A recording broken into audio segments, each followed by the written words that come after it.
I never thought I'd be turning to the internet for advice, but here I am. My family situation has always been complicated, but recent events have pushed me to my limits. I'll try to give you the full picture, so bear with me, it's a long story. I was born in a small town in the Midwest, the kind of place where everyone knows everyone else's business. My mom, Jane, 52F, was 28 when she got pregnant with me. She was working as a teacher at the local elementary school and had been dating my dad, Mark, 54M, for about 6 months. He was new in town, having just started a job as a sales representative for a pharmaceutical company. When my mom found out she was pregnant, she was terrified. Not only were they not married, but they hadn't even been together that long. In our conservative town, this was scandalous. My grandparents on both sides were furious, especially my mom's Catholic parents. They'd always been strict. My mom wasn't even allowed to date in high school. Finding out their unmarried daughter was pregnant was their worst nightmare come true. The pressure on my parents to get married was intense. My maternal grandparents threatened to disown my mom if she didn't make things right. My paternal grandparents, while less openly hostile, made it clear they expected my dad to step up and be a man. My parents, caught in the middle of this storm, felt they had no choice. They had a hasty wedding when my mom was 5 months pregnant. I've seen pictures, my mom in a loose white dress that barely hit her bump, my dad looking uncomfortable in an ill-fitting suit. No one is smiling in any of the photos. It wasn't a celebration, it was a grudging concession to social expectations. From what my mom has told me, things were tense from the start. My dad resented being forced into marriage. He'd been enjoying his bachelor life and wasn't ready to settle down. My mom, meanwhile, felt hurt by his obvious reluctance. She'd hoped that once they were married, he'd embrace the idea of being a family. But that's not what happened. I was born 4 months after the wedding. My mom says those first few months were a blur of sleepless nights and constant arguing. My dad worked long hours and traveled frequently for his job. When he was home, he'd go out drinking with his coworkers, leaving my mom alone with me. She was struggling to balance motherhood, her job, she'd gone back to teaching part-time, and her deteriorating marriage. One of my earliest memories is of my parents fighting. I must have been about 3. I remember hiding in my closet, hands over my ears, as their shouts echoed through our small house. It became a familiar scene as I grew older. When I was 4, everything fell apart. My mom had been suspicious for a while that my dad was cheating. He'd been coming home late, being secretive with his phone, and picking fights over little things. One day, she decided to surprise him at work with lunch. Instead, she found him in his office with his coworker, Sarah, 48F, in a very compromising position. My mom was devastated. She begged my dad to end the affair and work on their marriage. She even suggested couples counseling. But my dad refused. He said he was in love with Sarah and wanted a divorce. He'd been having an affair with her for over a year, almost since she'd started at the company. What happened next was ugly. My dad moved out that same day, going to stay with Sarah. A week later, he came back while my mom was at work and cleared out their joint bank account. He took everything, leaving my mom and me with nothing. We couldn't afford the rent on our house anymore and had to move in with my maternal grandparents. My mom fell into a deep depression. She had to quit her job because she couldn't handle working and taking care of me. We lived off my grandparents' charity for almost a year before my mom got back on her feet. She found a job as a dental receptionist. It paid less than teaching, but had more flexible hours so she could take care of me. As I grew older, I started to notice my mom's attitude towards me changing. She'd make offhand comments about how different her life would be if she hadn't gotten pregnant so young. She'd sigh heavily whenever she had to buy me new clothes or school supplies. Once, after a few glasses of wine, she told me that I'd ruined her chances at a good life. I began to feel like a burden, an unwanted reminder of my mom's failed marriage. I threw myself into my studies, desperate for any kind of praise or approval. But nothing was ever good enough. If I got all A's, she'd ask why they weren't A+. If I won an award at school, she'd say I should have won a bigger one.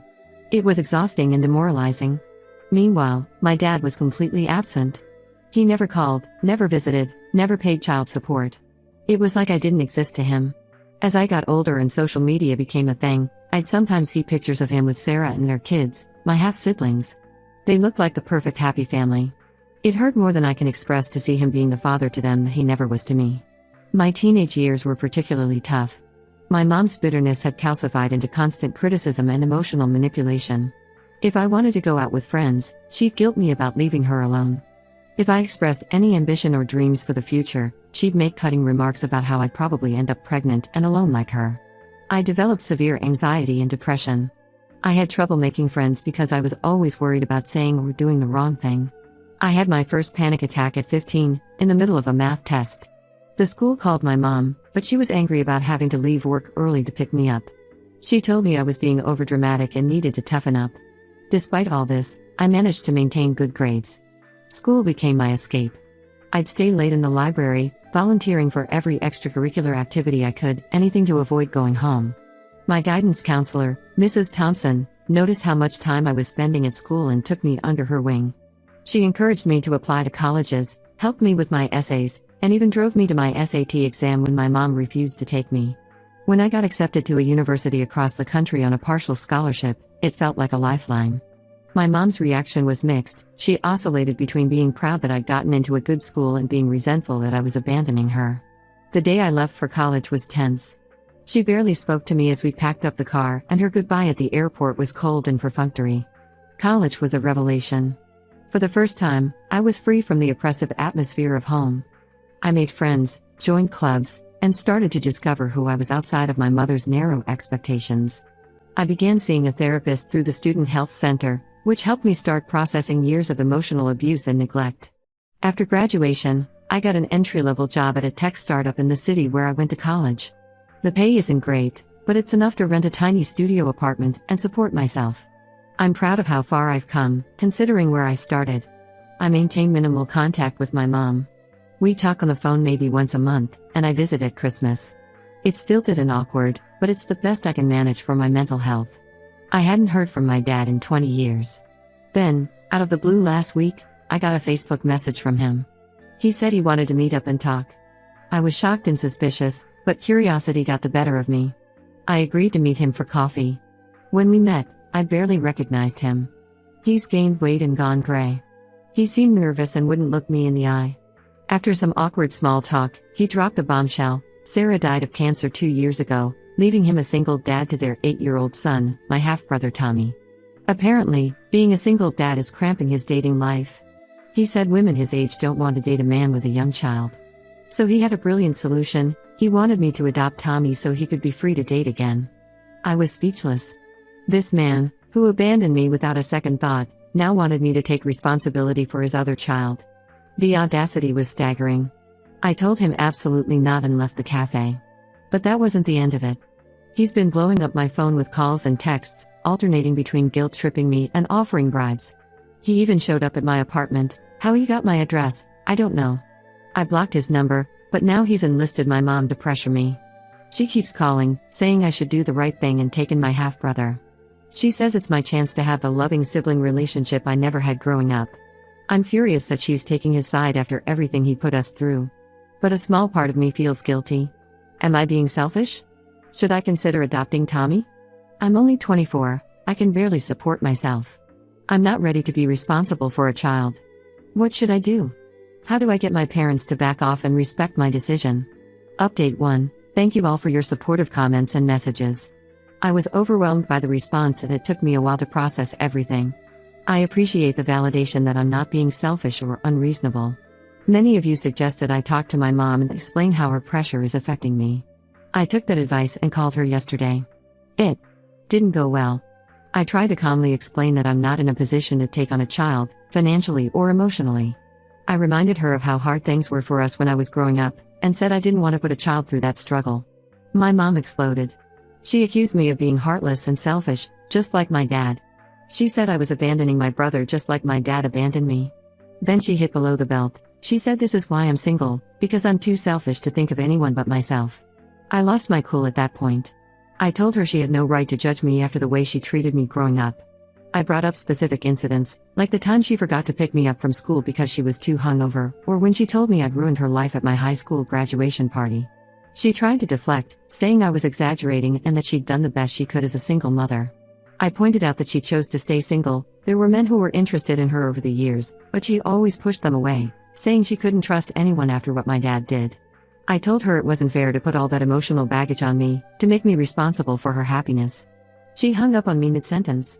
An hour later, I got a series of texts from her. She said she's done with me and I'm no longer welcome in her life unless I agree to take Tommy. She said she always knew I'd turn out to be a disappointment, just like my dad. I'm not going to lie, her words hurt. A lot. Even though I know intellectually that she's being unfair and manipulative, emotionally it still feels like a knife to the heart. I've been fighting back tears all day. To make matters worse, my dad has ramped up his harassment campaign. He's been leaving voicemails. I have him blocked, but they go to my visual voicemail, alternating between raging at me and pleading with me to save Tommy from foster care. In his latest message, he threatened to tell my boss and co-workers what a heartless person I am if I don't agree to take Tommy. I'm worried he'll follow through and it could affect my job.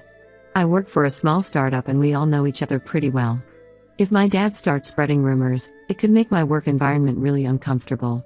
I'm seriously considering changing my phone number and moving to get away from all this. But I'm worried that's too extreme. Am I overreacting? Should I try to reason with them one more time? I'm also concerned about Tommy in all this. It's clear my dad is not a fit parent, but I'm not equipped to take him in. Several of you suggested I contact CPS. I'm considering it, but I'm scared of the fallout. What if they investigate and decide Tommy is fine with my dad? Then I'll have caused more drama for nothing.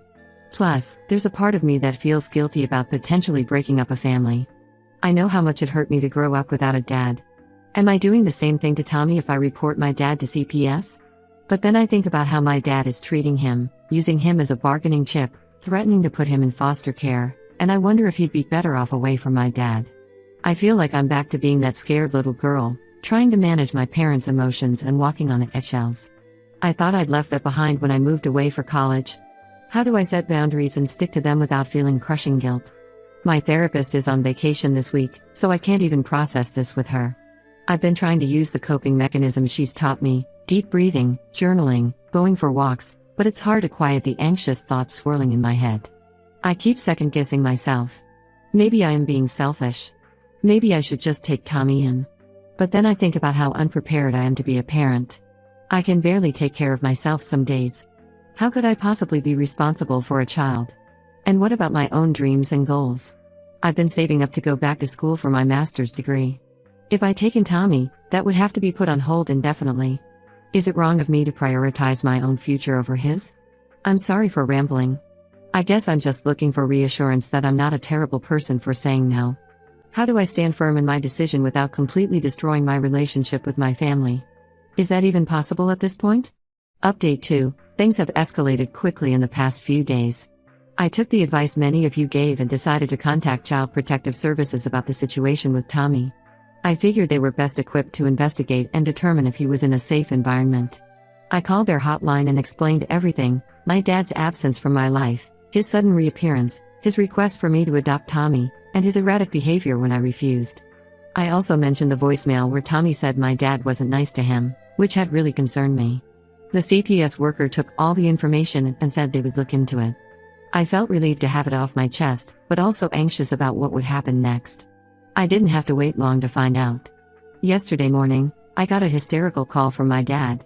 He was screaming that CPS had shown up at his house and interviewed Tommy. Apparently, Tommy told them about some things that raised red flags, because they decided to temporarily remove him from my dad's custody while they investigate further. My dad is blaming me entirely for this. He called me every name in the book and said I've ruined his life. He threatened to make me pay for what I've done. I'm not sure what he means by that, but it's scary. I also got a call from my mom. To my shock, she was furious with me too. She said I had no right to call CPS, that family problems should be handled within the family. She thinks I should have agreed to take Tommy instead of betraying my dad to the authorities. I tried to explain that I was just looking out for Tommy's welfare, but she wouldn't listen. She said I'm dead to her now and she never wants to speak to me again. Then she hung up. I'm reeling from all of this. On one hand, I feel like I did the right thing by reporting my concerns to CPS. If Tommy was in an unsafe situation, he needs to be protected. But on the other hand, I feel horrible for potentially breaking up a family. What if I overreacted? What if Tommy ends up in a worse situation in foster care? I'm also terrified about my dad's threats of retaliation. I don't know what he's capable of. Should I be worried about my safety? Should I tell my boss what's going on in case my dad tries to contact my workplace? I feel like I've opened Pandora's box and I don't know how to deal with the fallout. Any advice on how to proceed from here would be greatly appreciated. Update 3. It's been a whirlwind couple of weeks since my last update. I want to thank everyone again for their support and advice throughout this ordeal. It's meant more than I can express. First, the situation with Tommy. CPS completed their investigation. They found evidence of neglect and possible emotional abuse in my dad's home. As a result, they've placed Tommy with his maternal grandparents, Sarah's parents, for now.